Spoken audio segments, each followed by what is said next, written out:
welcome back here to the Central PA Pour. And if you can look off to my left, Mr. Kevin, back in studio. Howdy, howdy. That's a couple in a row. Yeah, it is, man. It's a fucking record.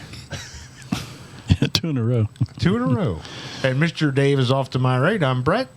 And give us a like, subscribe wherever you get your YouTube videos and your podcast and on our audio platform at Central PA Pour. You can find us on all your social media content. Guys, what's been going on? Not a whole lot. You've just been traveling as we're recording this. Yes. In the northwest portion of the U.S. And Canada. And Canada, eh? Yes. Hey. Did they play hockey? Not yet. As we're coming into this, we're coming into the fall. Yeah. Where the hell did summer go? It went bye-bye. Yes, Wow. but now we got fireworks and bourbon. A Oh, lot of bourbon. it depends, man. If that DVD's out, I might drink some of that. That DVD shit's pretty good. Yeah, it is. And I am not a bourbon drinker, but, you know, Halloween will be coming up here shortly. And Oh, you're dressed already, huh? I'm sorry. I You never got the mask on. I never take it off. And we usually do a fire pit out at your place. We do. Yeah. A couple fire pits. Those are nice. We do. Those are And nice. what do? We have candy and s'mores for the kids, and we have adult beverages for the adults that are with their kids. Yep. I'm going to be a broke dick this year, but I'm going to be out there. You broke? Yeah, right. No. I mean, I have a new hip put in, and Oh, that's right. You have surgery Yeah. coming up, Yeah. man. Wow. Wow. Well, we're hoping things go well. oh, thanks. Yeah. And if you aren't here, then we know it didn't go well. Oh, Jesus. Now is the time to get the insurance policy. No, man, we're having a good time doing this, and we have 2 gentlemen back in our studio. From a long time ago, we had him on the air, and the other one we just had on this past season. So let's welcome in Mr. Jason Snyder from Gift Horse Brewing. How we doing, gentlemen? Good. And Colton Boyles from Falling Branch. Howdy. So, Colton, that's 2 times you've been on. Now, this is the 3rd time. This is the 3rd time. Yeah. Yeah. What was the first time? When you were with Tim and Stony Run. Oh, yeah. He Yeah. was sleeping through that one most of the time. We did mention it when we was came out shy. to that first time we had you on. You were like that deer in the headlight look. Yeah. You were nervous. I think he was warned and maybe censored. That might have been it. That might I have been mean, it. or never mind. I just assumed. But we're happy to have both you guys back in the studio here to discuss whatever we want to talk about. Jason, when we had you and Mick on, was probably our longest episode.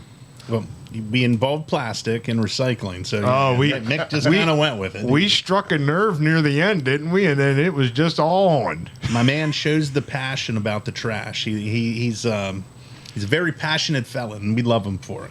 Yeah, and I tell you what, you guys have done a lot of stuff at Gift Horse. This summer has been really good to you guys, and It has. we're in the fall. But you host the Brewkids on the Block, which we attend in our 3rd year, and we had a blast. That was fun. It was a great time. It's a beer festival that I think. I mean, we're going to keep doing it, because we're not losing money on it.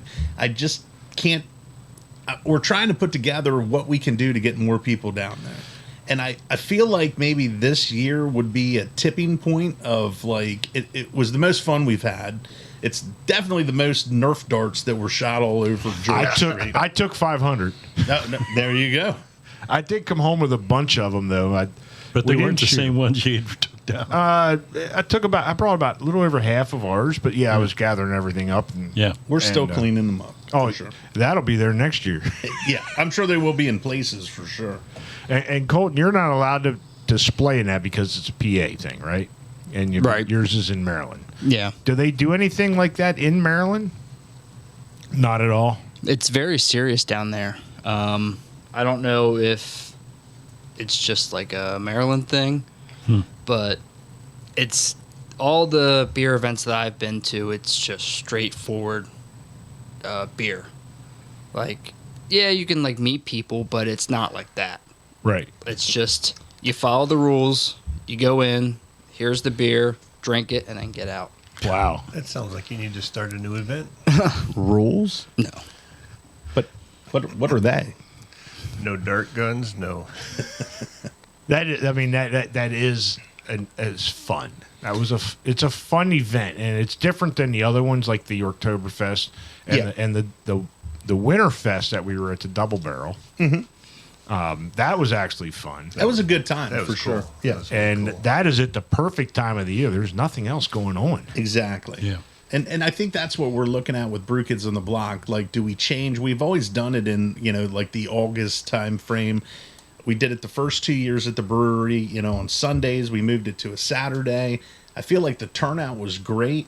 Weather has a lot to do with it. It really does. I mean, the last couple of years, it's supposed to rain all fucking day. Yeah. And then it doesn't rain. It doesn't Right. rain. But it's that thing of like, even on the weekends, like we know on Friday, if it's raining Friday morning, even if it's going to stop by 5, 6 o'clock, we know that like there's going to be a certain percentage of people that are like, I'm not going out tonight. That's exactly right, and that happens wherever. Yeah, it does. Down there, you got the farm brewery. If they're calling for weather, the crowd dissipates, Not even dissipate, just doesn't show up. doesn't show up. Yeah. Do you have regulars down there that come out and support you almost every week, or Yeah, we have regulars, but it's not like downtown regulars. right? It's still a distance to drive to get to our place. Which, by the way, we're going to have to make a trip down to Falling Branch just to Yep. go see Colton and that facility. You guys definitely should. The place is Yeah. beautiful, and what Colton's doing down there, and the rest of their team is great. I mean, the beer that he's making is delicious, but the actual venue is beautiful. And that has a lot to do. We've mentioned that several times with this. Is the bar scene growing up was a lot different than what the bar scene in today's eyes are. Right. Your craft brew houses, your farm breweries are creating venues that people want to attend. They want to just come out and relax, have a good time. Yeah, I mean I think we're filling I don't want to say we're filling a void, but I mean there's so many of us, and you got to figure out a way to kind of Yeah. set yourself apart. And they're doing it with the farm brewery thing, like in their pumpkin patch games. Yeah. And that, I mean, that's like he's kicking in. His biggest month of the year is going to be October, you know what I mean? And now October we'll kind of start like seeing that inevitable back to school slowdown. Right, yeah. But meanwhile he's going to have like a couple thousand moms and kids and shit like that down there. Oh, yeah. Which is great. I was just reading this article on LinkedIn about craft brewers, and they're saying that there's 4 generations of beer bars all coming together. Going back to the 40s when it was just old guys getting out of work and drinking to get drunk. Mm-hmm. And then the next generation was the ones that, in their words, starting to show respect for the women and being home for the family and the kids, and then the last 2 is basically us and then our kids, allowing the kids to come in, the dogs, the whatever, and they're putting terms to it. It's a pretty interesting read. I'll have to send it to you guys if I can find it again, but it was on LinkedIn, and it was pretty cool just how they described how the new craft / bars are forming now. More friendly, family inviting. I have a lot of respect for the places that are like no kids. We don't want them there, because like I'm not gonna lie, it can be annoying. You know what I mean? Like it's like as soon as children are involved, they're just either the parents are doing a really good job watching them and taking care of them, and then they're not having a lot of fun, Right. Or the kids are just doing whatever the fuck they want, Right. And like then we're like trying to take care of them, which is a bad idea. Thank God they weren't at Brewkids. Yes. You should buy another building, knock it down, and put up a big blow up playground for them or something. We'll have like kitty care, like brewery kitty care, which actually is a great idea, if, Hey, like, there's the kiddie stable. yeah, there you go. That's the land of little horses are in there. I guess there's no age limit on it anymore. So where as long as a parent is there. Yeah, as long as they're with a parent or Yeah. legal guardian, they're good to come in. Yeah. They just can't wander in and buy a pint. Yeah. I mean, like I've seen some with some pretty good mustaches that have tried, you know. But What is the rule? Because I remember in the bar scene, they could be there till like 9 o'clock. they could be there as long as their parents will let them. Okay, But because we have a house rule, especially when we switch to like our inside, that like would like Right. it's got to be over 21 after 8 p.m. Okay. In the summer with the beer garden, we'll loosen that up a little bit, especially on like First Fridays and things like that, because it is so family oriented and you know all that. But I mean, there are times where I'm kind of like, you know, we have like a 7-piece rock band out there, and like there's like infants, you know, like sitting on the turf, and I'm kind of like, all right, the kids seem like they're having fun. I'm also like they're going to be deaf, you know what I mean? Like, but what? Exactly, yeah. Yeah, Bike Week. What? What? Did you see the little girl? Yeah, Bike Week? I think Sally got some pictures of her. You got some pictures. I got of a her. picture of her. Yeah, That was pretty cool. She was front row.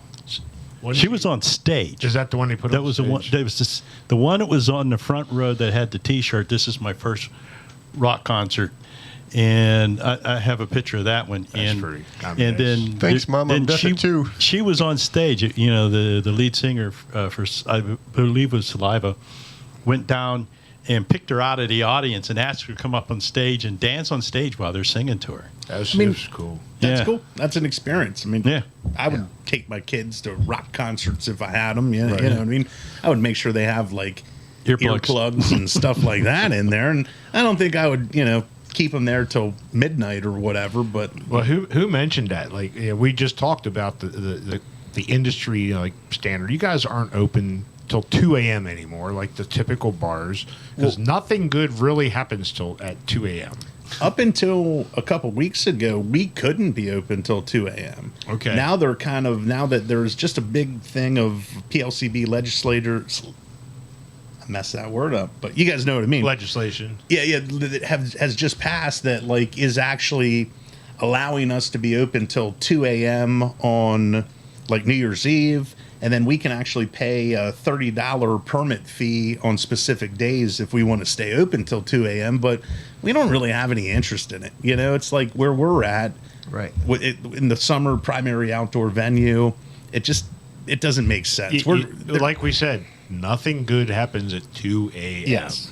I mean, I'm kind of getting to the point where I'm like, nothing good happens after 8. I'm very content with going home by 8:30, 9 o'clock. Well, you've been there all day, so. Oh yeah. Yes.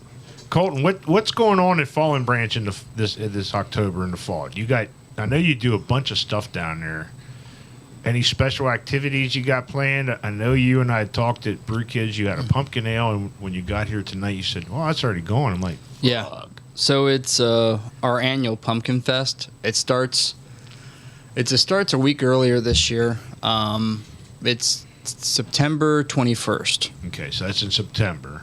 and then it will end the last weekend of October. Okay.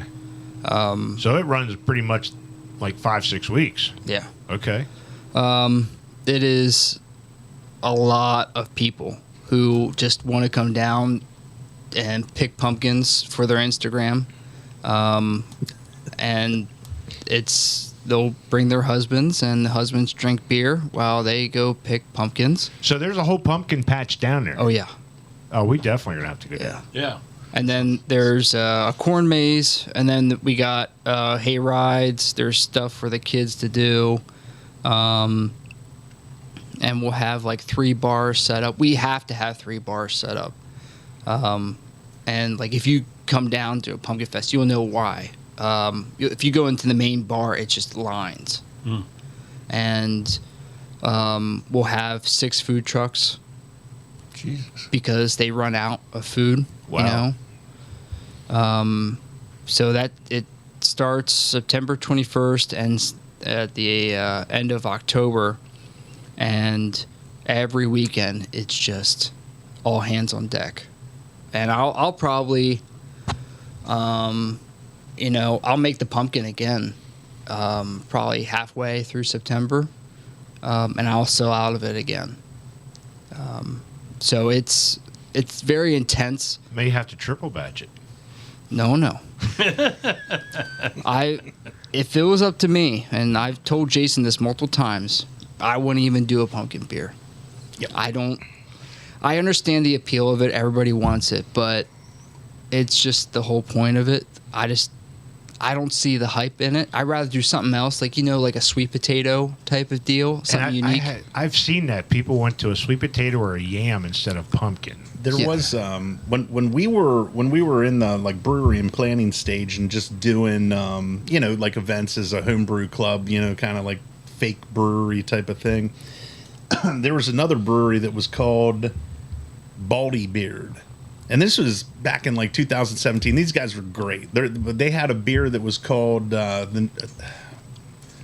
it was a yam beer, but it was like it was Miami Wise, and then they also had a beer that was called Notorious FIG, which I thought was really good. It was like a fig beer, but the yam beer they had was fantastic. I actually, when they opened up and then shut down like 3 months after they opened up, which was a damn shame. But like I talked to the guys and I was like, please, can I have the recipe? And they wouldn't give it to me. I had to chuckle over that name. Yeah. Notorious FIG. Yeah, I like that was that pretty too. cool. Yeah, He's still alive though, right? The Notorious FIG is. he's living with Jim Morrison and Jim all Morrison, those guys. yeah, Jimi Well, Hendrix. speaking of beer- Janis Joplin. Speaking of beer, we got one here sitting in front of us. So this is from you, Jason. What are we drinking? This is our Citra wheat. It's an American pale wheat. I think it's like 6% alcohol. I'd have to look. It is one of the first beers that like really gave me the confidence to kind of pursue this whole brewery thing. We made it and brought it to the original Yorktoberfest that used to be at the fairgrounds. It was a 2-day event. And it was actually the like most checked in, highest rated beer at Yorktoberfest that year, which is pretty cool. So, Citra Wheat from Gift Horse Brewing. Cheers. Cheers. Cheers, gentlemen.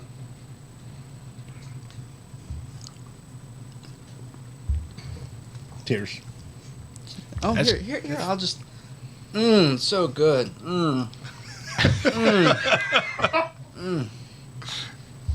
It's good. You're such a turd.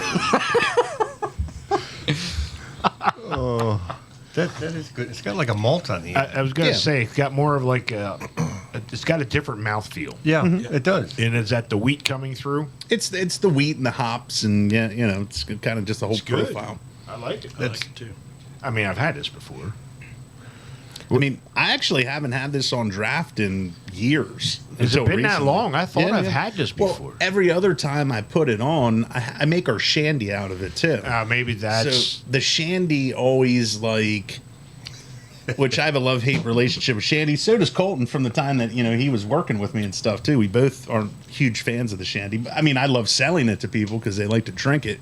But most of the time, we would always just keep everything we had to make shandy out of. And this year, I was like, well, I want to put it on. And of course, Mick was like, yeah, let's do it. And it's selling pretty well, and I always enjoy it. That's a nice palate mouthfeel for It a good is. pale ale. 6%. It's not a crushable beer where you're gonna or a lawnmower beer. You're not gonna sit here and pound them. Right. I was just going to say lawnmower / fire. All season type of beer right there. Yeah, absolutely. I do like it. Speaking of the pumpkin, so in the last couple of weeks of traveling in my golf tournaments, pickle beer has been coming up like you wouldn't believe. It is the worst tasting shit ever. No. 3 different companies. That just I won't sounds even log nasty. them. I won't log them because they're just fucking gross. What? No sweet gherkins? Oh my god. Now Have you had the pickle beer? I had three different brands of pickle beer. You like any of them? Not even one. I couldn't Now, imagine it. The first one smelled awesome because being a long distance runner, you drink a lot of pickle juice for the cramps and stuff. So I'm like, oh yeah, I'm gonna drink this. Yeah. Whoa. I've tried pickle beer one time, and Collusion had made it, and Jared did it as a collab with one of his bartenders, and this was probably 2018, 17, something like that, right after he first opened. And it was a bartender that we were pretty friendly with, and we came down and she was like, "Oh, Jason, you guys got to try this pickle beer. You got to try the beer that I collabed with Jared on." And I was like, "Yeah, sure, That's why you turn your nose up at me. I mean, anybody that knows me knows that I fucking hate pickles and dill and anything like that. I mean, Colton makes fun of me all the time, tells me I should just suck it up and It's just a fucking pickle. it's terrible. And then why would you sully a delicious beer with putting pickle juice in it? Thank and you. Stuff like that. I agree. But there's a market for it, and who am I to say what you can and can't do with beer? Yeah. Well, we had that with Ryan at Snitz Creek. Their the bologna. Their bologna Oh, beer. yeah. I tried the bologna beer. It's, Yeah, bologna. it's one of those things where it's like, A You one just- sip and done. Yes. yeah, but then it's done. also That's- it's kind of like, oh, what are you doing to me there? It's Bologna like- beer. I kind of like your smoky richness. Yeah. I don't know if I'd date her, but I'd like to have some fun with her. You know what I mean? It's like World War II spam. Right. And now Spam's back. I was just somewhere the other day, and It's not I the- stopped at Rutter's, and they had a whole it's not the Spam same fucking menu. spam, believe me. Hey, don't try it till you fry it. Yeah. Well, money's tight. Yeah. When we're getting back to pushing Spam and shit like that, Yeah, it's going to be it is. like Giant this year. Instead of giving you a free ham at Christmas, it's Give going to you give you a canned ham. Can of spam. Yeah. But yeah, when That Ryan mentioned that there's a niche for it, and they brew it and they sell out of it. I'm like, we were hesitant to even mention it because it's Yeah. like just taking your Kunzler stick and liquefying it. Oh, Crystal Ball used to make I think it was a smoked bacon beer, and it was the same way. It was like, it's weird, Yeah. but you kind of hate it, but you kind of like it. And I mean, yeah. I cracked it. I bought a 4-pack of it. I cracked it open, and I'm all right. I'm gonna drink it. I drank one. I gave them each one, and I poured the other one. I couldn't do it. I couldn't do it. Well, speaking of weird beers, though, would you guys put that at like the weirdest beer that you've ever had? That's the weirdest one I've Yeah, had. it's pretty I weird. think so. Okay. How about you, Colton? The weirdest beer. I don't think I've had a truly weird beer that I remember. But I also don't try certain things that have vegetables or flowers in it. Those are the two things that I don't believe in. Dandelion wine. That's a weed. He's like, keep your potpourri out of my fucking beer. I grew up stealing our neighbor's shit. We should do a weird beer night. We should get Everybody do a just podcast. grab something, and everybody. It's a weird off the wall thing. Yeah, well, I got a weird beer already. I already picked it for one of our Never mind. Is not it- that. No, we're not doing that again. No, Is there still some of that lemongrass saison that I made? Yes, Oh, that's a fucked up beer. yes. Well, it's a saison, which is the worst beer ever made. The worst style of beer. Just thinking of that word saison, it makes me want to go. I called you about that when I brewed it. I remember. Yeah, I remember. And I was like, well, why are you brewing a saison first of all? But It was a kit. I'm like, well, not a lot of people are doing. I'm going to try it. And then my dad was going sick, so it sat in a fermenter way too long with all that lemongrass on it. Oh, yeah. I think it was 3.5 weeks it sat in in the fermenter. Oh, And I was like, pulled it out. I'm like, all right, I bottled it. And then the longer it sat, it was like, oh.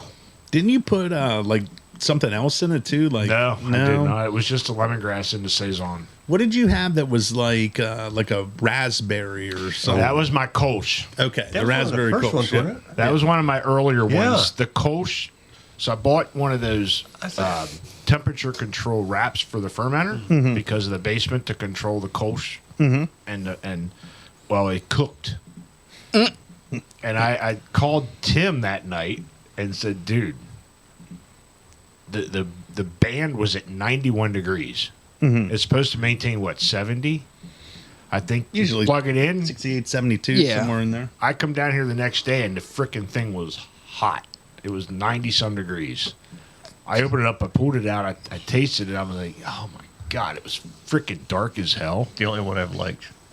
And I'll be honest, it was a fucked up beer, and I bottled it anyhow because it was drinkable. I If liked you it. like raspberries. I didn't mind it. I mean, you could definitely It was not a Kolsch. Tim said, this is not a Kolsch. no, and you might have overdosed it with the puree, but may I mean, have. it was still drinkable. You know what I mean? I took that to like we go camping and they do like a craft beer night, and I took it up. I'm like, I'm getting rid of these bottles, dude. This is fucking good. I'm glad you like it. Very good. And I think you've mentioned it before, and I don't know if you have, but some of the beers you think that are fuck ups become some of your best sellers. Sure. I mean, that's years ago. Any brewery that had a sour on that didn't actively make sours, it was a fuck up. Yeah. You know Yeah. what I mean? Now with Sour Vissay and the Philly sour yeast that are, production, the sours are popping up everywhere, which is great. I love sours. But yeah, you could always tell, like it was like they'd be like, they didn't mean to do that. But But let's do something. See what we can do with it. yeah. And But I think that's what makes this whole thing, this whole industry and genre, whatever you want to call it, interesting. sure. What about you, Colton? Since you've moved on a little bit from your first part of your career, has your styles changed? Oh yeah. What do you like now that you didn't before? Well, I used to like making sours because everybody liked them around here, and it was like the hottest thing. That's I like the sours. My first true like sour that I actually liked was with this old fart over here. It was called Bronco Berry, and Bronco Berry it was delicious. one of the best sours that we've ever made. And it like sold so well, and I was like, man, like, and it was kind of funny because it was one of those aha moments that me and Jason had.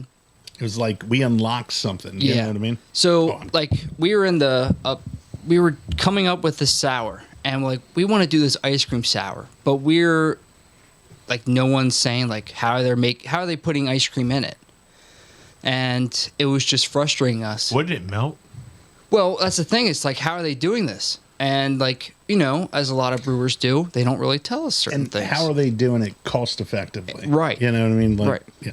So we're at Stony Run one day. We're just sitting, and we go on the restaurant store, and we're looking through, and we found like powdered ice cream, and sure as shit, there it was. There was a light bulb. Any like brewery that said like like watermelon lime or lime coconut. Oh, It's sounds exactly what the ice cream flavor was, and we got it, and it worked out great. We sat there for like 20 minutes being like, that there's the meringue. Yep. so like, it was you just like- had that at Stony Run? Yeah, we had it at Stony Run. It was Oh, about you know what? I think I have had a couple of his Yeah. when when we he was out we did there. that as a collab at Stony Run when Gift Horse was reopening. When Mick and I Yeah. took back over, we did it as a collab there, and I mean we sold it. it was quick. Yeah, because But- Buy Local had a An event. Yeah. you guys had an event there, and it was delicious. And so I like just kept wanting to do it. And then as soon as I got down to Maryland, I was like, I'm going to bring this enthusiasm down there. Nothing. Well, we just mentioned in our season wrap up, we've been doing this long enough that we've seen trends. Yeah. That sour stick smoothie sour trend has Yeah. plummeted. Immensely. Like I have a ice cream sour. It doesn't even bother making it anymore because Why do you fucking bring it tonight? I don't have it. I don't Oh. like it's all gone. Like I just don't even make it anymore because no one buys it. What? I feel like it's going as a seasonal trend now. Like yes. even our sours, like I do like Yeah. a heavily fruited sour, and through the winter it sells, but like as soon as the temperature gets above 80 degrees, then it like starts really Well, that's kicking. kind of what you're drinking. That is my cream ale base Yeah. that I call my Summer Dreams line, Which is very good. which last year I did the Orange Vanilla Dreamsicle. Did he pay you for that? Wait, oh, sorry. Well, I'll collect something at the door. Now we're going to collab. Yes, we are. And I like strawberry rhubarb. That's a summer. So I'm going to use that cream ale base as my summer line. And my wife said, well, do something with blueberries. I'm like, you won't fucking drink it anyhow. I might. I'm like, no, you won't. Every time I give you a beer, like, My wife's all over that shit there. I know loved she it. did like it. I mean, this is really good. I can understand why. What was the bar in Gettysburg where we started buying those sours? That's That was way back in the four beginning. score.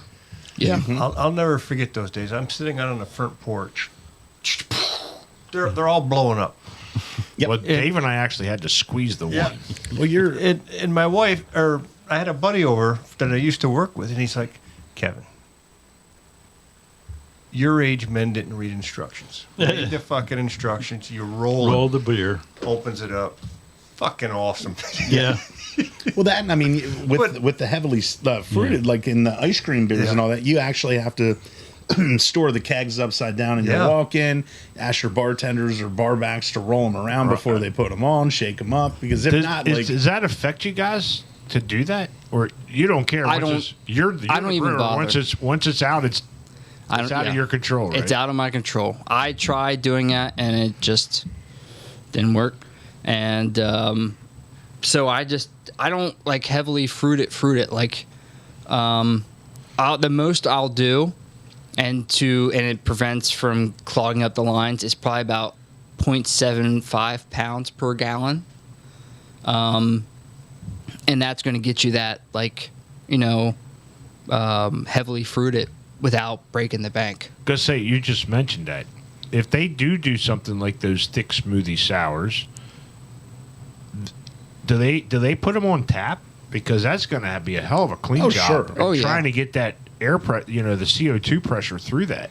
I mean, it's not as big of a deal as you think, because Okay. it's not like when we were talking about I can't remember what it was, but like with the corny kegs, Right. your dip tube in the corny Yep. keg is about 1/8 of an inch, whereas we're looking at like 3/4. Okay, so you got a bigger. Okay. Yeah, and the for the spear in a Sankey keg, His so it's hole's well easier. spread. Yeah, the only thing you got to worry about is settling. That's it. Yeah. Yeah.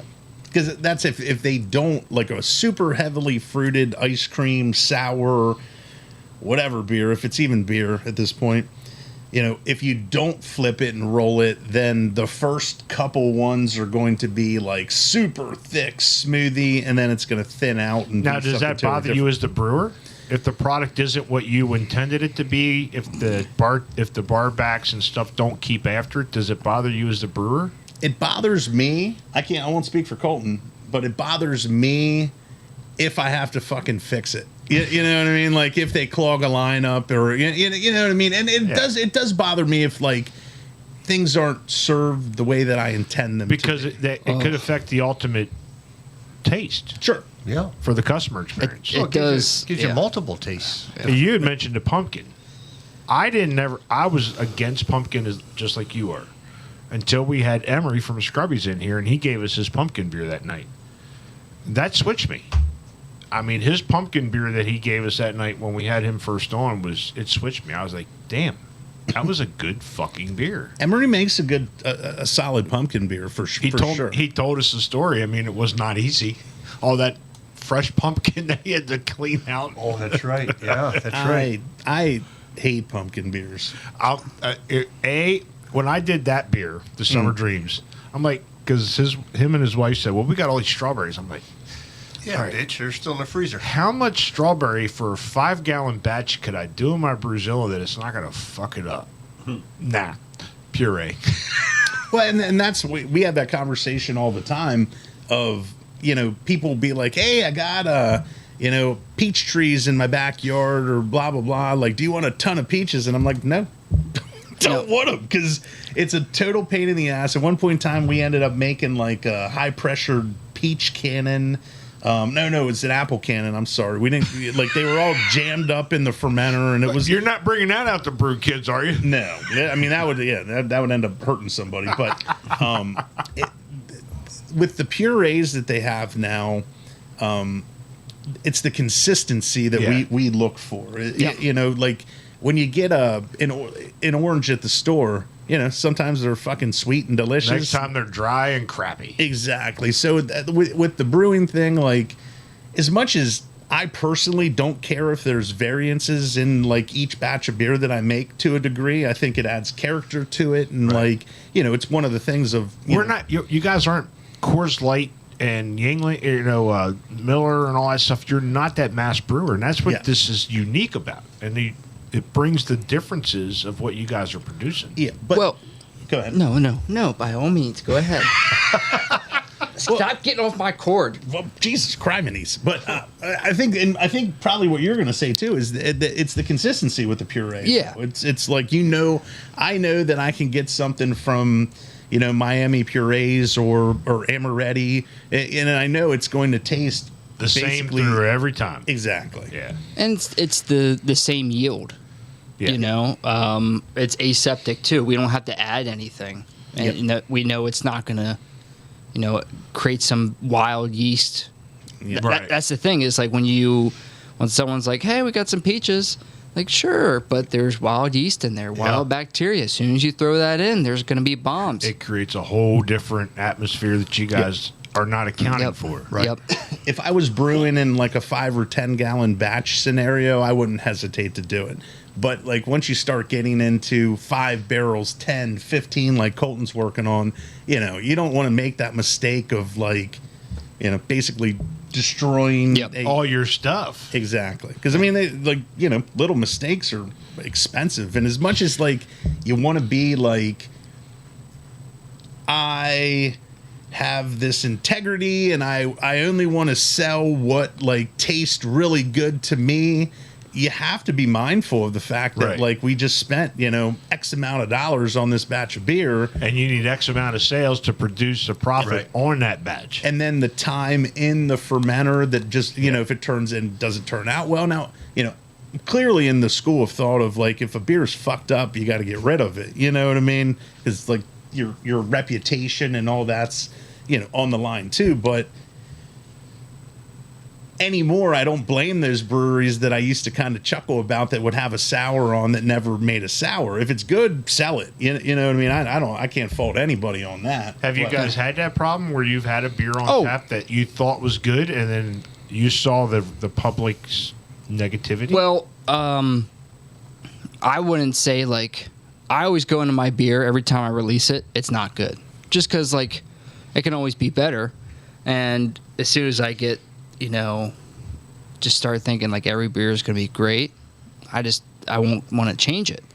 But there is a couple times where I knew like the beer was a little off, and I waited to see if someone would say anything. I went through a phase where I had these couple beers that they would ferment and like they come out tasting tart. I'm like, what the hell's going on? Like, there's no reason for it, and I thought there was an infection in the brewery.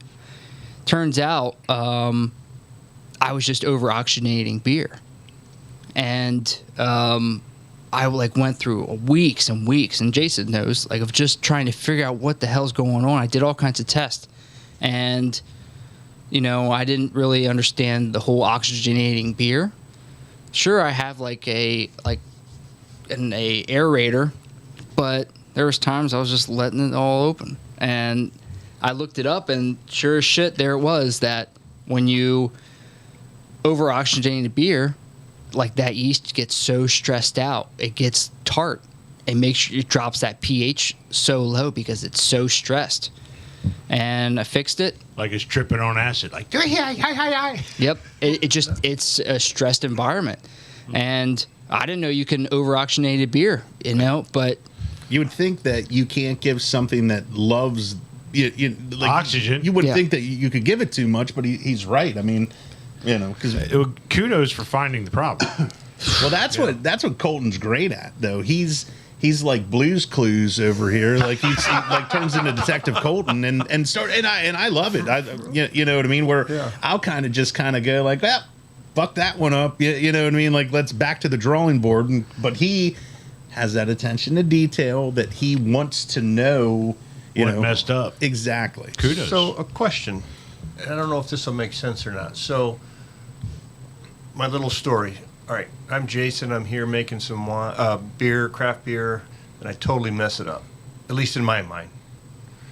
Can that go to like a distillery or a wine making? Can you transfer that? He can, I can't. Yeah. But why? I mean, Just that's where I'm confused. Because Pennsylvania rules.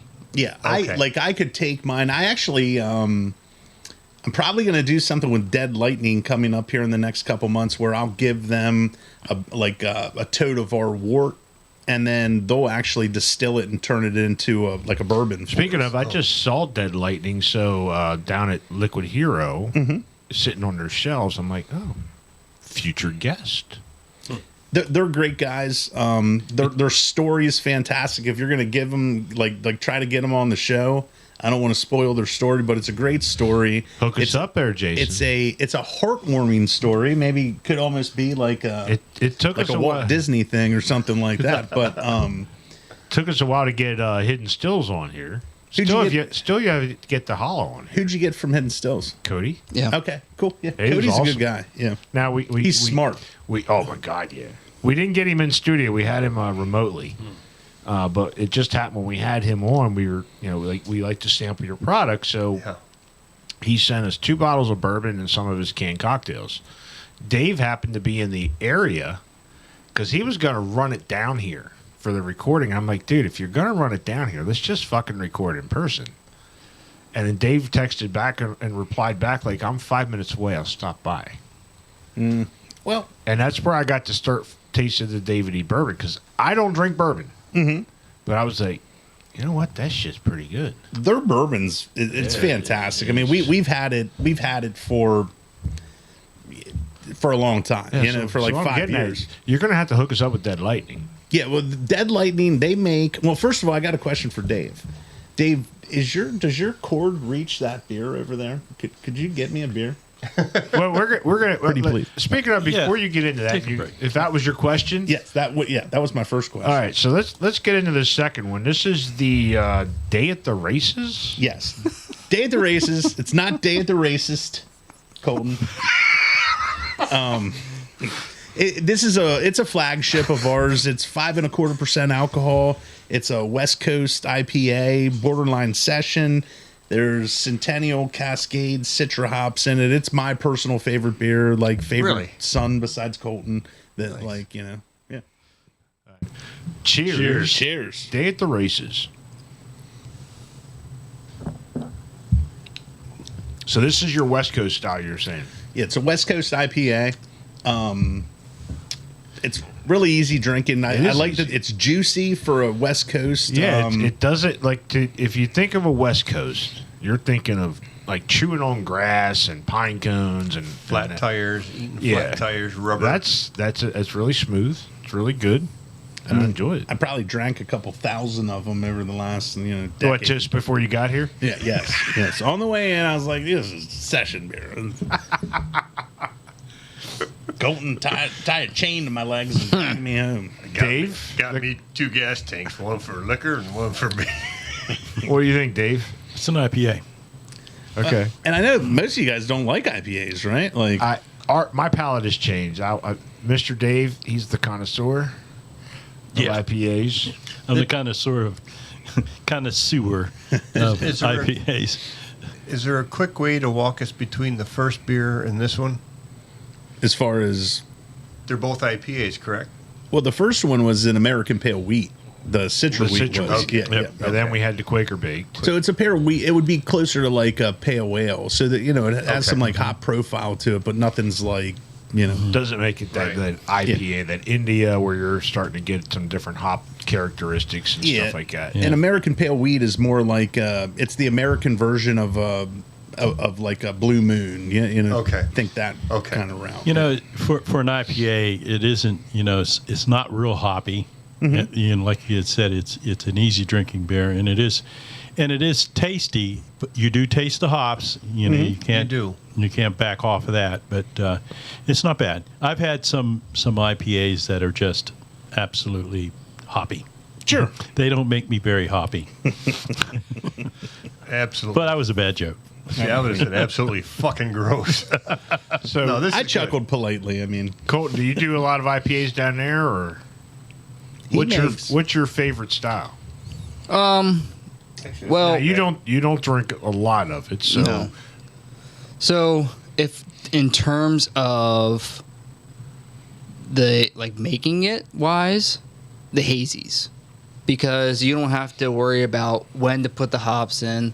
You just put it in the whirlpool. You don't got to worry about how bitter that hop is. You just put what I do is we'll typically do 0.5 pounds per barrel, and that should give you that aroma that we usually look for. And you don't have to do anything during the boil. Just do mindless work during that time, and then you dry hop the fuck out of it. That gives you that haziness. dry hump it. Yeah. You're saying? Dry hump. Right on the leg. You don't I think when it comes to hazies, a lot of people think, oh, I'll just put a ton of wheat in. That will give you that hazy. You don't really have to do that. As long as you dry hop it a good amount, you're going to get that haze, and it'll stay like that no matter what because of all those hop particles that are just suspended in there. Now, are you guys using the pellet style hops, or are you using a lot of fresh hops? I use primarily pellets. I mean the I like cones, but they suck so much beer up. There's so much waste, and with an IPA in general, when you're dry hopping it, you're going to lose yield, and it's unnecessary. I think to use cones. And you would have to use a ton more of fresh hop than you would Yes. the pellet style. Yeah. And then it's just like a giant fucking sponge in there then too. You know what I mean? So it's just wasted product. And I don't have the time or, to I've heard of guys pulling out the wet hops Well, and you should pull out. Well, yeah. I mean, some people aren't that great at it, but ask my brother.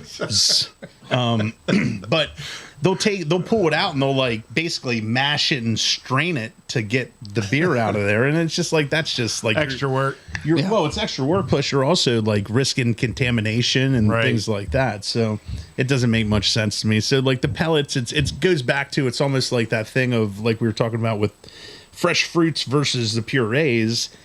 There's reasons why these things are used for. You know what I mean? Consistency. commercial. Yeah, exactly. More controllable. Yeah. Yeah, I get it. I actually have a question for Dave. So I just did the method of drinking the whiskeys where you take the first sip, you blow it out. I took my second sip of that IPA, and I actually had a whole new feel for it. Yeah, a whole different profile. And I like that. Is that retro nasal? Is that what that's called? I don't know, but one of the who was it that taught Ben how to blow out? That was Yanni from Yanni. Mason Yeah. Dixon. Mason So Dixon. the first taste, it wasn't the best for me. So I just kind of tried to blow it all out, and then I did the second, and I think that was pretty damn good. That IPA there. Appreciate that. Isn't that what it's called? Retro nasal? Didn't we Yeah. learn that down Is at that- Guinness or something like Yeah. that? That tour Yeah. where you Everybody calls it a little bit different. Yeah. Do you want me just to take a sip and spit in a cup and then? I've got some chew if you spit the cup. Yeah, well, here's the thing. Noticing my love for IPAs, I don't know if I would want to get that extra flavor. I just kind of just. I am not opposed to an IPA. I don't want anybody to think that. I've drank quite a few IPAs, and Well, the best part about beer is that you don't have to like everything. Yeah. I mean, and you can't. You can't. I can't. mean, look, I said my piece about saisons to whoever will Right. listen. You know what I mean? I don't understand why anybody wastes their time doing that. What are Yeah. they called? Farmhouse ales, beer to guards. Yeah. Yeah. And when you make a saison, guess what it does? It sits in your tap. And, Yeah. and you can stretch a 5-barrel batch of a saison out for a year. You know what I mean? Yeah. And we've heard that with several people about, especially what you guys had mentioned about wild yeast and stuff being introduced. Oh, yeah. That can affect your whole system. Well, all these everybody now that's I love sours, I love sours, I love sours. They don't love sours. They love fruity, juicy wine coolers and stuff like that. That that kind of taste sour underneath the blankets and blankets Right. of fruit. I've Well- had some good sours, and I've had some not so good sours. Going back to our off-the-air discussion on moonshine. Mm-hmm. I'm a corn whiskey straight up. I don't like any of those extra Pour flavors. it in the car and let it start. Yep. Yep. Sure. But I mean, it's you know, originally sours were like, you know, based off like Brettanomyces and, you know, things like that. It was like taking a horse blanket that a horse pissed on and squeezing it and putting it into a cup. And you get Wow. The mental pictures that we get on this show. that. But I mean, that's what it was. I mean, you've heard that, like, of the, you know, the Brettanomyces, the original wild yeast sours. Like, it has Yeah. like that horsey kind of taste to it. Prototype did that. Who was it that was on here with Prototype? But he mentioned he harvested some stuff between his trees out Oh, back. yeah. Oh, yeah. That's right. I remember the that. same strain that he's still been going with in his Yep. brewing process. Well, that's like them you. are, the ones in Hanover that just moved to downtown. That's Aldous. Aldous. Altus. Yeah. They got a wild strain too. That, like Burley Oak down in Maryland. Maryland. You I'm know, getting I mean, ready to they go down. have. You can tell the places that are doing legit sours have like whole separate facilities for their sours Because you don't want to contaminate the rest don't. of your equipment. Absolutely. Colton, you before we came back, while we were off air, we talked about what is it, splunding? Yes, yeah, spunding, Spunding? spooning, whatever you want to. Spooning? If you want to get like Splending. be a fucking prick about it. There is people who correct, and I don't give a fuck. But Do you pull out when spooning? no, Just keep that in there. Keep Where's, them closed, where's girl. your hand between two pillows, though, dude? That ain't no pillows. planes, trains, and automobiles, right? Yeah. Oh, come on. I mean, I feel like you might experience that. You're on the road all the time, right? All the Like, you ever wake up in a bed with a strange salesman? You know, like I'm still, I don't even know what you call it, but how do you get those high miles? How do you get somebody in that bathroom in the airplane? I'm a fat guy. I can barely fit in there. Mile High the Club. mile. The Yeah, Mile yeah, High yeah, Club. All right, we just went off course here with I mean, I Colton. Splendid. I can barely turn around in an airplane bathroom. Like, well, I'm not doing anything with anybody else besides breaking shit. 2-3 times a month. Yeah, trapped in the bathroom. Trapped. I can't get out. So on that note, where do we go? I'm waiting. We just interrupted Colton's explanation of. Oh, spunding. Yeah, yeah. Spunding. Finish I up. think this conversation. I think this conversation just fell off the cliff. Is what happened. All right. can I talk now? Yes, you Yeah, it's can. your turn. Go ahead, Colton. Yes, please. No, spunding. So it's like this hottest thing right now, where you can take a lager fully fermented under pressure. The goal is to get rid of any like unwanted esters that you would find from normal logging fermentation process. Now, I've experimented with it where I've done lagers. I've even done a California Common. Just basically just taking lager yeast and treating it like an ale. Just you could do it at like 59 instead of 51 and ferment it, and you're going to get this kind of like pseudo style type of hybrid lager. And then I recently did a cold IPA where I took our like house lager strain and pushed it at like ale temps, and it came out with like this really cool, crisp, style that is kind of similar to, like a pseudo lager, but just West Coast style. So explain to our audience of what the difference is between a lager and an ale. You're fermenting it at different temperatures. Yeah. Yes, do tell. So lagers, I mean, it depends on the lager. Typically, you could do 48 to 54. And a longer time. Yeah. It's about like 2 weeks instead of a week. Well, in my book, it's 2 weeks for lagering. But with ales, you can go from, 62 to 72. Which is why I do what I do. Because Yeah. when I'm brewing my beer, it's my basement. It's uncontrollable. And I'm in that 65 to 67 range. Yep. And I use ale yeast for what I do. And yeah, I mean, it's just there's nothing wrong with it. It's more forgiving for sure. Right. Yeah. Right. As soon as you start like messing with the yeast and doing things that they're not supposed to do, then it's not over oxygenating. Yeah. Yeah.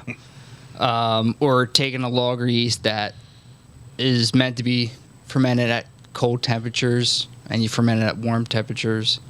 You get some really interesting results.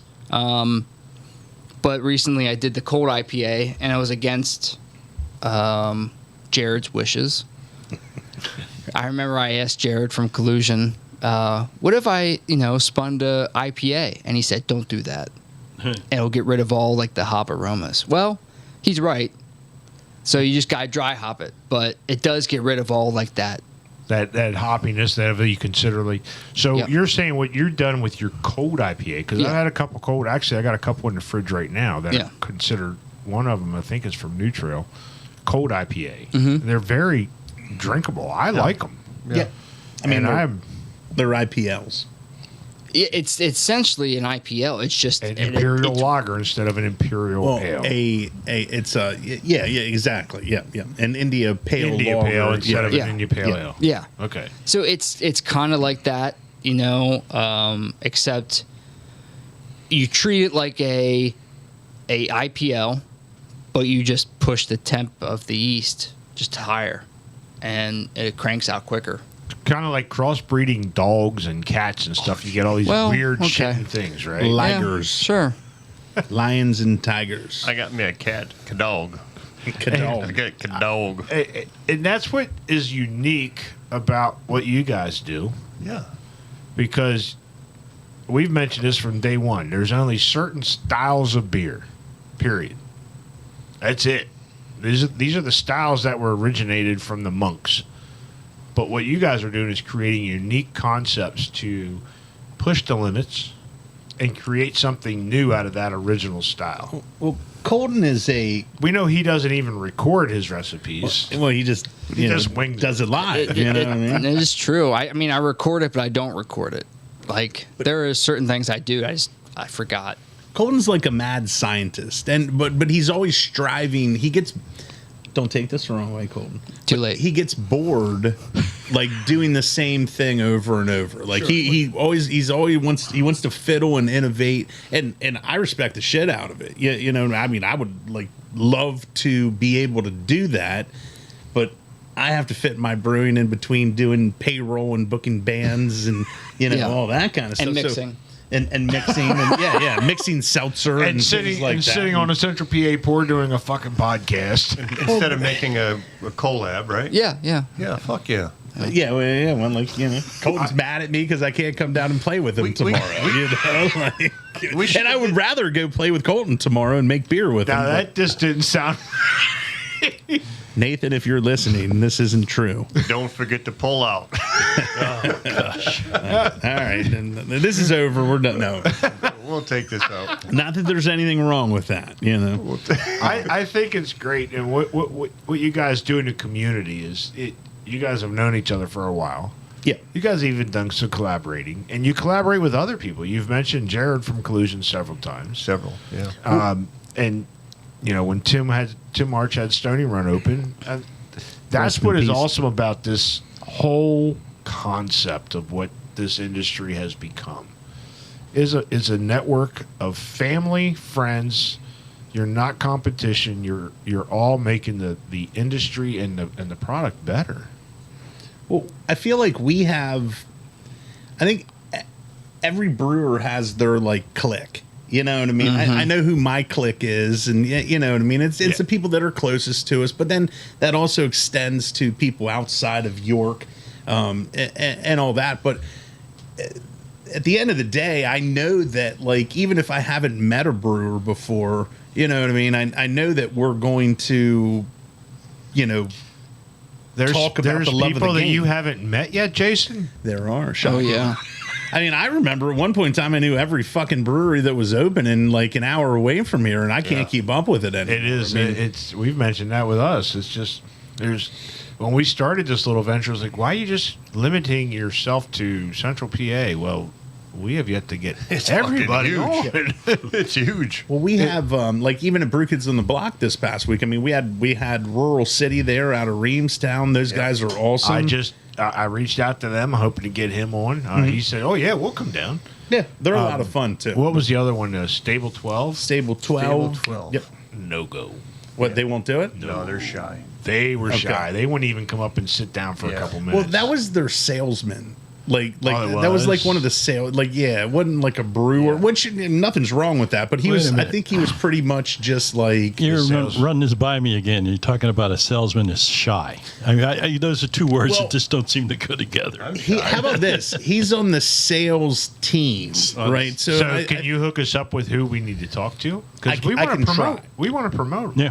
I can try. I mean, you know, I don't really know Stable 12. That my connect with that is more through like Vicky with brewery products, because Vicky knows everybody. Vicky knows Yeah. everybody, and Now, was she she's there? actually sat in for She Texas. was at another event Yeah.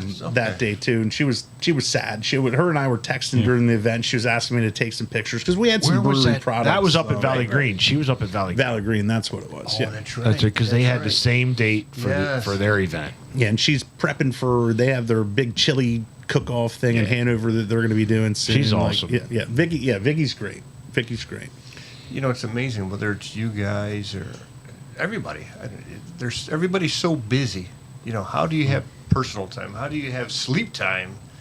Well, You know, that's a good question. I mean, like you walked in, you were on the phone ordering. You know, hey, I got to get this done. Give me 2 minutes. Well, guys. and as I'm sitting here, I think I got at least 10 text messages Right. by various things of, you know Yeah. what I mean? When we took our little break, like I looked at my phone, it's, you know, questions about schedule and questions about where this is. And Oh, doesn't that suck? So a It, CEO. it doesn't suck. It is Part of business. it's part of business, but it's something that I've had to adapt to. Like I'm not used to like doing the schedule. I mean, we have, I mean, and I'll ask Colton how many people do you think you guys have on staff down there during the summer on like an average Saturday? Well, on an average Saturday, like if it's like if we're talking, well, an average Saturday, in the summertime, we'll probably have maybe like 4 bartenders, and then 2 bar backs, 1 manager. You know, but they're just serving beer. They're not mixing cocktails like this guy. So Has when them. are you buying? When are you buying Falling Branch, Cole? I don't have that money. I don't ever want to own a brewery. You don't? No. Yeah, you mentioned that the last I time you were on. will work somewhere. Your I will 5-year plan didn't Yeah. include that. It's better drink well, that you one. know, I've seen what Jason's gone through. You know, I've seen what other people have gone through. I rather just work for you and make the beer.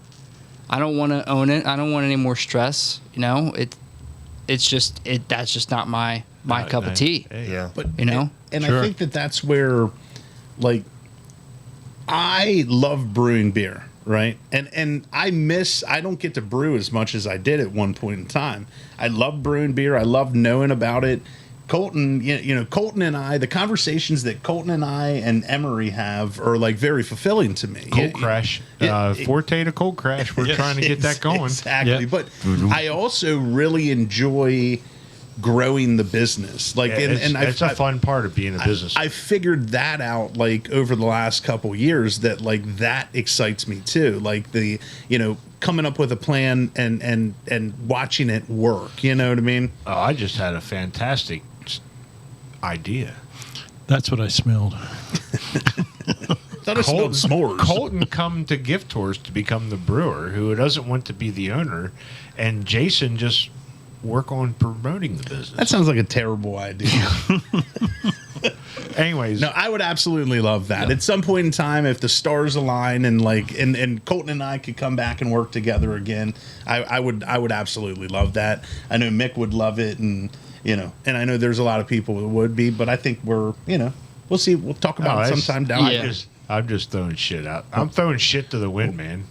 What do you think, Colton? Colton's like, I don't know. I don't know. Let's drink to that one. I think we do have another beer. We'll drink to that. We'll drink to that. Comment. So this is Quaker Baked. Quaker Baked. Where'd that name come from? Quaker Baked is a play on waking and baking. Like, I don't know if you guys do the marijuana or have ever done it, No. but like that's kind of where that kind of went with. Like all the, hops and marijuana are on the same family. You have that nice dank smell and taste and stuff. And We're going to smell it. we were don't smoke it, but we were joking around the one time, and it was like Quaker Baked, Wake and Bake, Quaker Baked. Quakers came from New England and brought hops and like We got them fucking stoned. I was very tired after like double batching the one day, and I was like, Quaker Baked, I like that, That's cool because I think that's where Liquid Hero's name came from. They were all drinking. Absolutely. Dude, No. you're my hero. No, you're my Liquid Hero. I love that story too. But this is actually a New England IPA. New England? It's not a hazy. Gotta say because New England has now become what they call the hazies, right? Well, so and it kind of New England, like the Alchemist and all that, was kind of like the precursor to the hazies, and now everything's kind of shifted off and shot different genres too again. So many genres, man. Yeah. What are we going to... It smells it smells much different, tropical. stronger than the second one. So you'll get like it's not going to be as bitter as the West Coast Okay. as Day at the Races. It's they're like the IBUs are I think around 18 on this. That's pretty low for an yeah, IPA. it is. But it's a flavor IPA. It's more of that like punch of citrus, and there's Amarillo, Mosaic, Citra, Cascade, Centennial. So a lot of the C's. We got the 3 C's in Yeah. there for sure. All right, so here's to let's light one up and be Quaker Baked from Gift Horse. Cheers, guys. Cheers. Cheers.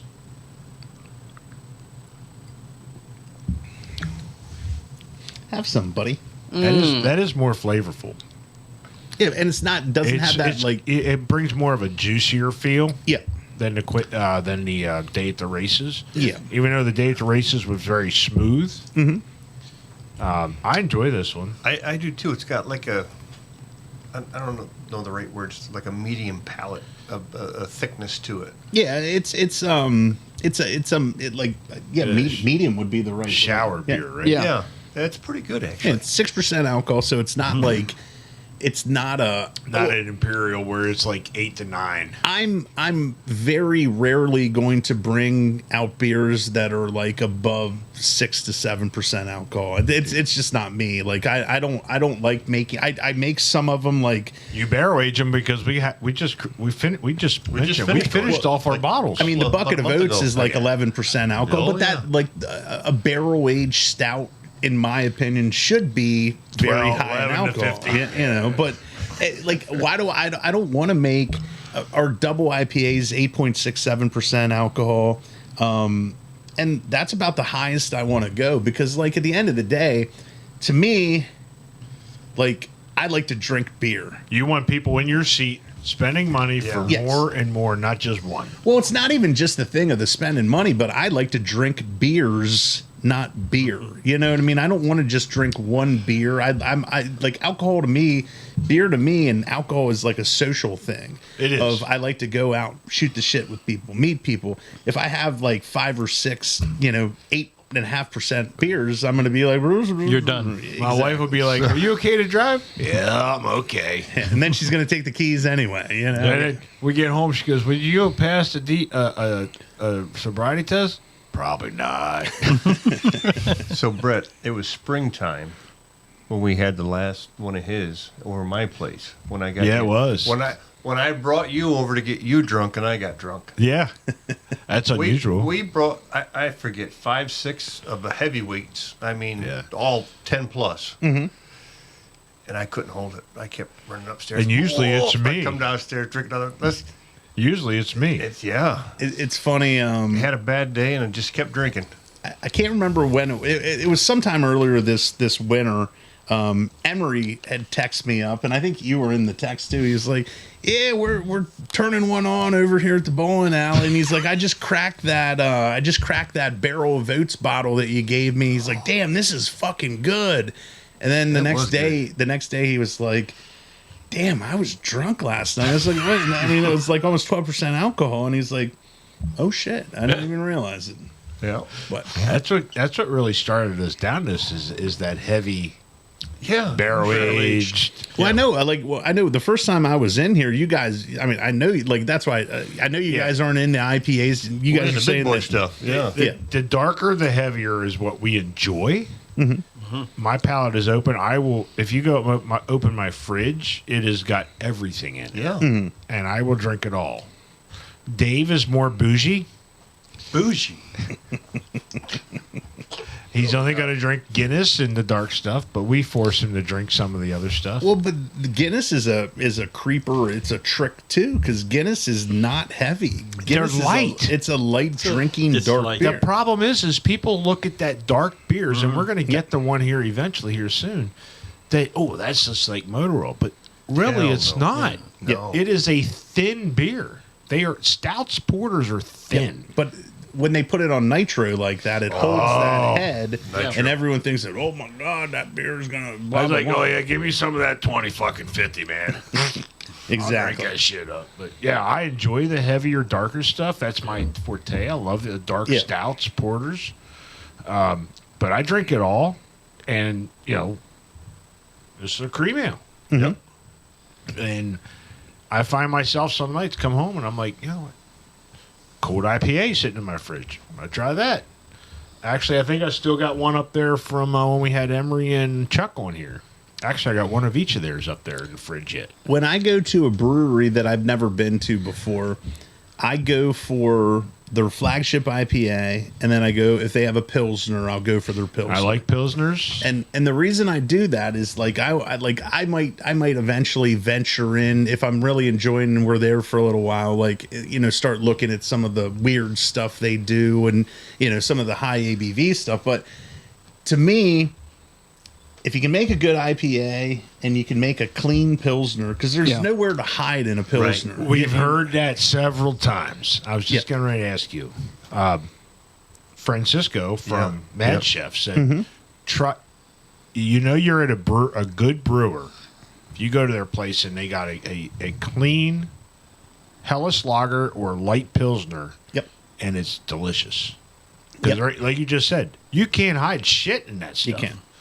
But I'm a brewer that also has, like at home, I have Miller Lite in my refrigerator. I just tried to give shit away. I had Miller Lite and Coors Light left from the party, and I took it down to we just this past weekend. Now as we're recording this is August.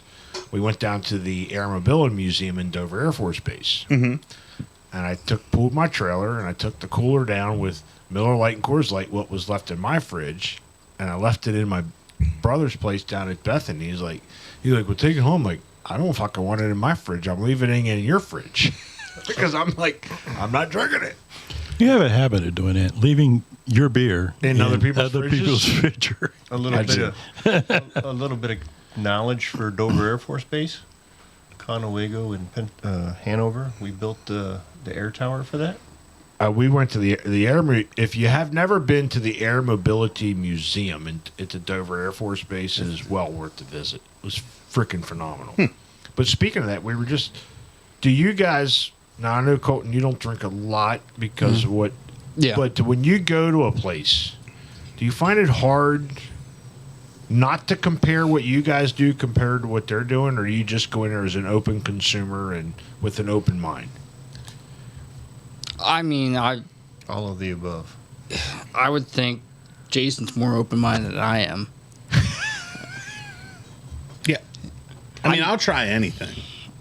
I just, if I know the beer's good, I'll try it, and I'll just, in my mind, I'll just think like how they did it.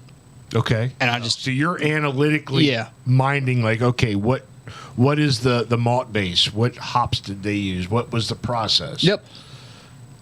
I'll do the same thing, just maybe not as frequent as he does. Like I said, I think I said it a couple minutes ago. Like, I drink for the social aspect of it. I drink for the bullshitting aspect of it, the having fun thing. But when I taste something that I'm like, I have tasted things and gotten like not mad about it, but like What the fuck? Like fuck like, what did they do? I have questions, and then Like the Hershey's Porter. Yeah. Oh yeah. That the Hershey's Porter. Yeah, the first year that the Hershey's Porter came out, It was I okay remember the first year. It was great the first year, and I remember we were having that conversation of It was like, jingling. Yeah, What the fuck? Like, it made me, it frustrated me because I was like, what do they do now? I understand what they're doing. Yeah, you know what I mean. I understand how they're doing it post fermentation. They're basically flavoring. Yeah. Like, you know, that the doors unlocked, like all that. But that first time I tried it, I was like, I think we were over at Rockfish when we were. yeah, it was. And I was like, It was fucking busy. And we tried it, and it it I didn't thought even it was taste like beer. delicious. It was I thought it was okay. delicious. oh sure, we had to see what the hype was. That was that was our first year doing the recording Yeah, that we yeah. actually had the Yingling Hershey's Yeah. Porter on. But that's the last time I bought it, though. Sure. Well, then they made, I don't want to say they made the mistake, but then, you know, the next year they ramped it up and made a Right. ton more of it. Yeah. And then it was everywhere, and it was like. Wasn't exclusive and it wasn't special. Exactly. Yeah, right. Well, exactly. Exactly. But that's the thing is like we're, you know, kind of, maybe this is the basis of this kind of the podcast tonight is like, you know, even the trends, they're trends for a reason. You Right. know what I mean? Like like the sours, huge. Yeah, you know what I mean? They hit their peak. The only consistent thing with beer is that people are going to keep drinking it. Yep. I And know I will. IPAs are going to outsell any other tap on that you have in a brewery. I mean, It's 40% of your market, maybe even more. You know, I know Jared at Collusion, he'll have 7, 8 IPAs on tap all the time. but he has 24 taps. I'm gonna say every time I go in there, it's like Yep. 25 minutes. I'm like that deer in the headlight. Look, what the number fuck do I? 235. All right, what flight do I want to try tonight? Well, that's when I'll start. Like when I go into places that 20 plus beers on draft, I'll stop reading the names and I'll go first to ABV, and then I'll start looking at styles. You know what I mean? So I kind of look at styles first. yeah. I'll go the other way. I'll look for something under 6%, and then I'll start looking at styles. And that's you'd mentioned you go in there and you're looking for two certain beers. Yeah, I'm looking for IPAs and pilsners. I'm going in and I'm looking over the menu. Like, okay, I'm doing a flight off the bat. Mm-hmm. So, and I'll ask the server or bartender or whatever, what do you recommend? What's their flagship? Mm-hmm. What are some of your rotationals? Mm-hmm. So I'll pick let's just say the flight is 4. I'll pick 3 that are off their menu, and I'm like, she goes, "What's your 4th?" You pick it. You tell me what you just when you pick it, you just tell me what you put on that flight. And if they're a good bartender, they're giving you what we have the most of. Yeah. And and I don't care about that because my idea of going exactly. into a new brewery is, I want to sample the entire product and get a variety of from here to here of what you're producing. And I've yet to have a bad beer. I've had some that I don't like, but I've yet to have a bad beer. I mean, I've had plenty of bad beers, and I won't name names or whatever. And I'm sure that I could be on somebody else's list of beers. Everybody that are puts bad, out a but, bad like, product. Yeah. Look, I'm Christian. There's only ever one perfect person. We hung him on the cross for. Everybody has mistakes. Yeah, We're all sure. flawed. Sure. And that goes from business owners to everyday citizens. We're all flawed in one way or the other. Nobody's perfect. And you may have a bad beer, but I have yet to have it. Let's put it, I'll rephrase it. I've yet to have a non-drinkable beer. I can think of one beer at a beer festival that I've had over the past 6 years that I couldn't drink, that I actually had to pour out. Okay. And I'm not going to tell you what it was, and No, and I don't even know if they're in business anymore. But it was a beer that to me, and Colton, you know me, I'm not. There's no soldiers left behind. You know what I mean? Yeah. I'm drinking. I'll be You know what I mean? drinking it. Yeah. I stepped on the cord Stop again. stepping on the fucking cord. Sorry. But yeah. Don't let your dingle in the dirt. But again, that's the beer subjective. Yeah. As long as you like beer, I like you. I might not like it. You might love it. Right. That's Yeah. what's making Right. this what you guys are doing phenomenal. I think, yeah, it's fantastic. Well, and that's like you when you read the descriptions of beers and people will be like tasting notes. It tastes like sour gummy bears mixed with Gatorade and a baby's like butt cheek. Like a baby's butt cheek might taste different to me than it does you. You know what I mean? I don't really know. Yeah, you know what I mean? Like Post edit. But you know what I mean, though. Like you read some of these descriptions and it's like, I taste April 14th. Like, I don't know what the fuck that means. What was April 14th? Yeah, what's that mean to anybody? Were you tasting nickels? As a person that has dedicated a certain percentage of my life to beer. beer and to running a brewery and all that kind of stuff, like there are a lot of beer guys that take it way too serious. You know what I mean? You had mentioned this earlier, like you talking about people you meet in with your girlfriend and that. Mm-hmm. Was this what your plan was? What Did you want to become a brewer, or this just kind of happened? It happened. I've always. Here's the thing: is that I always like throwing a good party, right? Like No shit. yeah, I like throwing a good party, and I like beer, and I like cooking. I like people to be happy. I like I like to have fun, and this like just fit everything with that. Of It like, just kind of happened, and now you got your brother Nathan doing Happy Camper Eats at Absolutely. your place, and we're going to bring something up here. But Colton, how about you? Is this what you foresaw in your future when you were in high school, or it just happened? I know you were busy planning that perfect wedding. It was more so just it was a logistical decision. So I was graduated college with a fine art degree, but I knew like that.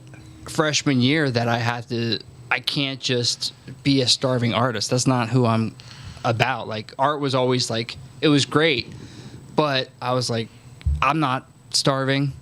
This is going to be like a side gig. Like I can still pursue it, but I got to do something else. And I just saw brewing as a way to incorporate both. It's art.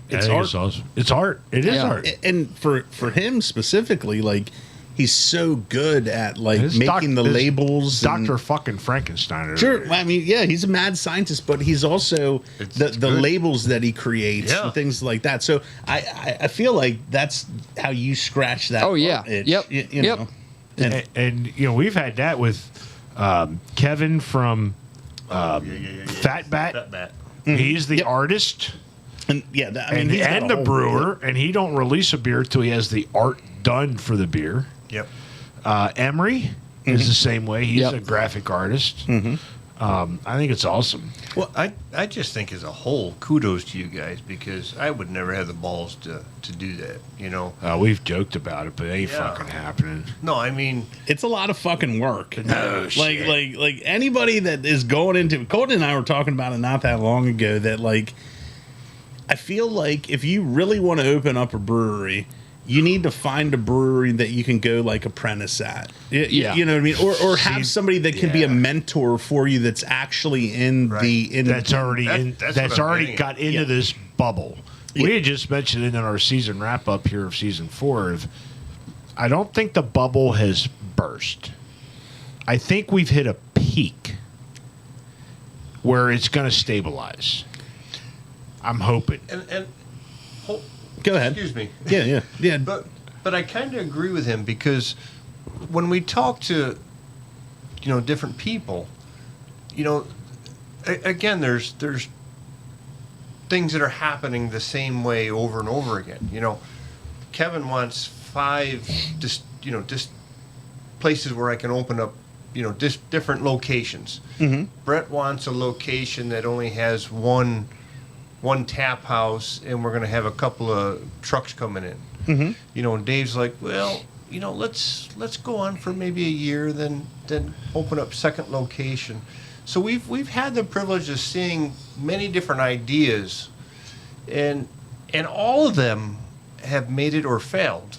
So there's not, because I remember starting out and again, not mentioning names, but I got 3 locations, 4 locations, and then They're all closed up. they're all closed up. They're doing really great, and then boom. Well, just because you can make good beer doesn't mean you're a good business person. Well, Yeah, and then it's again, true. as we talked off air, absolutely. and I mean, without the support of like an owner Yeah. that is willing to like, how about this with the bubble breaking or if it's broken or not broken? I mean, at the end of the day, like, alcohol is always going to be there. We've tried this once, like not in my lifetime, but they've tried it That's- once. yeah, Of like before that we us. can't do this. You know what I mean? Everybody. Oh, it thrived if Yes. you were in the underground. Exactly. But it goes back to like you have to understand how to run a business, or at least figure it out along the fucking way. Figure it out along the way, because I was never figured myself as a business owner. You're not going to get rich from this at all. Like you can live a great life. You can meet fantastic people, have a good time. Network. You're also going to be stressed as fuck. You're going to have to deal with toilets breaking, people throwing up in your vents. Washing puke off the front doorstep Yes. with a bucket. Yeah, how many At- times have we heard that from Oh, owners? by the way, that wasn't me. At 12:30 in the afternoon. You know what I mean? Yeah. But I mean, like that's the thing. And then once you start like you're like with what we're doing, like all the intangibles of like live music Yeah. and insurance. Oh, and, you know, what I all mean? they see is the front end. Exactly. They don't see the back end headache that I remember growing up. Oh, you're going to work for your parents, blah, blah, blah. You're going to be rich, and then you're going to have the joy of running your own business, being your own boss. It ain't that fucking great. Aren't you the wealthiest? It guy is in the world? great, though. I'm the wealthiest motherfucker that's not making a dime. Yes. It is great. It is though. fun, but- it's rewarding. The fact that like we get to impact the community Yeah. like we do, the fact that we get to meet so many cool, like-minded people, and the fact that like we're at the point, and I'm sure like Fallen Branches too, like the amount of people that met their significant others and went to Gift Horse on their first date, and like we had people that asked their significant other to marry them in our beer garden, stuff like that. The fact that like 10 years from now, people are going to be talking about like, remember that, I suspect we'll still be around in 10 years. Hopefully. Is that the next thing for the beer garden? Chapel? Oh, we've already held weddings. I'm just saying. We've held weddings, funerals, birthday parties. Like, I mean, I know, you guys do a We'll do phenomenal whatever we need job, to do. You know what I mean? To stay in business. And don't get me wrong, being in business for yourself, like you were just saying, is very rewarding. Yeah. But it's not all gravy train. Oh, it's not. It's not. I mean, There's a lot of headaches, sleepless nights, blah blah blah, that come with owning a business, making sure your staff are taken care of because you're their livelihood. Mm-hmm. Making and then also sure convincing your staff to take care of you, yeah. which is there's whole there's a thing. lot that goes into it, but Yeah. yeah, it's not a gravy train. I'm not Donald Trump. You know, I'm living a comfortable life. It's providing my family for a comfortable living, and I'm having fun doing it, getting to meet new people, networking, and what we're doing here, podcasting, which is not for profit right now. We've gotten into the community. We got to know you guys, and this has been the rewarding part of what we do. Sure. We wouldn't have gotten to meet Colt. We would have gotten to meet you, and I consider you guys some of my closest friends now. And that's what's the most rewarding about what we're doing. And we're telling stories, and we're trying to come up with different ways to tell that story. And we had Tim and Rod on here from Back Porch before they actually had their facility open. Kind of like you. I think they were season 2. I think the Back Porch was season 2. 2 or 3, yeah. But I was just up there during Corvette weekend talking to Tim, and we come up with a good idea. And I think I want to pitch it to you since you have your brother cooking for you. So we're actually going to go on site and record and Dave has mentioned this several times, we're going to do a beer tasting and food tasting pairing at their site. back porch. So I'd like to see if that would be something that you and Nathan would be wanted to do. We could come in and say, okay, hey, Nathan's going to create 3 entrees or 3 different meal platters and pair it with some of your beers from Gift Horse. I'll tell you when a good time to do that would be is we have it'll actually be over by the time this episode releases. Restaurant week. Yeah, we have the drink week coming up for restaurant week where Nate with Happy Camper Eats and Treats, they're going to bring back their like all-stars from all the other restaurant weeks where it was like Cheese Week, Burger Week, the General Restaurant Week. And then we're also going to have our drink week at the same time. So our bar manager, Aaron, and some of our other bartenders like Davey and Hope are going to come up with like like some specialty kind of cocktails and stuff. You did a collab with Davey with it. It was a strawberry basil. Yeah, we did. Yep. Actually, I think I still have 1 can left when we recorded with David that night. That it's got to be that basil's got to just be intense in that son of a bitch. It was intense when I actually. None of you motherfuckers were here. No, we just weren't. me. You know, Just you, by yourself. you know, guys, one of the things of traveling, you miss a podcast, you don't get to taste a fucking beer because it's gone before you get back. Oh, yeah. Hey, what was that one that we not had? that I hold it against him, but What was that one? Oh, damn, we wish Kevin was here. He'd be enjoying this Yes. one. Oh, thank fuck you, it. Kevin. Yes. Too bad he's not here. Nah, so as we're approaching the more later fall, and you guys have stuff going on here this winter, this fall, late fall area, besides the pumpkin. Well, Colton's got his pumpkin patch. Then. We have what is it? It's a tractor parade. Okay. Yeah. It's the holiday tractor parade, and it's like a 1 day. Like it's similar to Pumpkin Fest, but a bunch of people, like just farmers, just Bring bring their their tractors. Yeah, they decorate their tractors That sounds and fun. Christmas stuff, and people just go nuts. That's for awesome. That's awesome.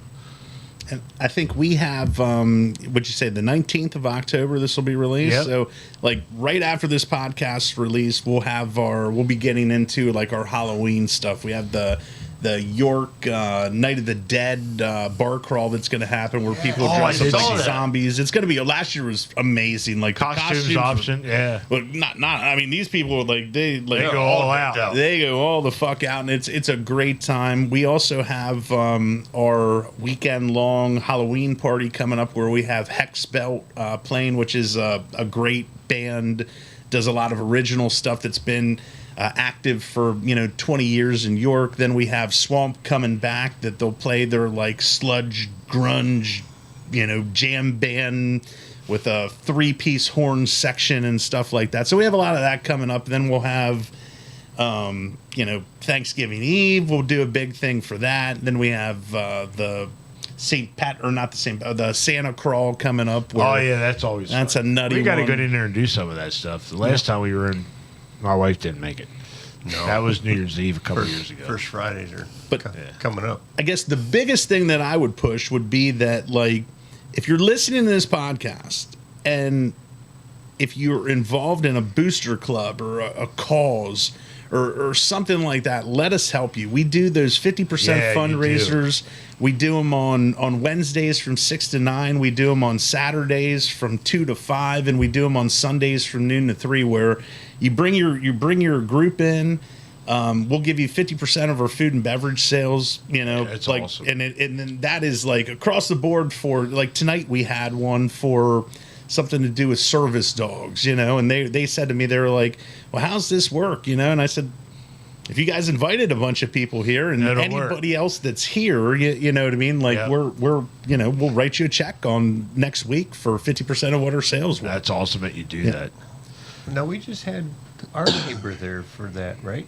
Wasn't Josh's wife? Yeah. It was for one of the elementary schools. Oh yeah, for Denver, or yeah. maybe it wasn't. Yeah, I that was. forget what it was. It was a York City school. Yeah, it was. It was Devers on that Friday. Yeah.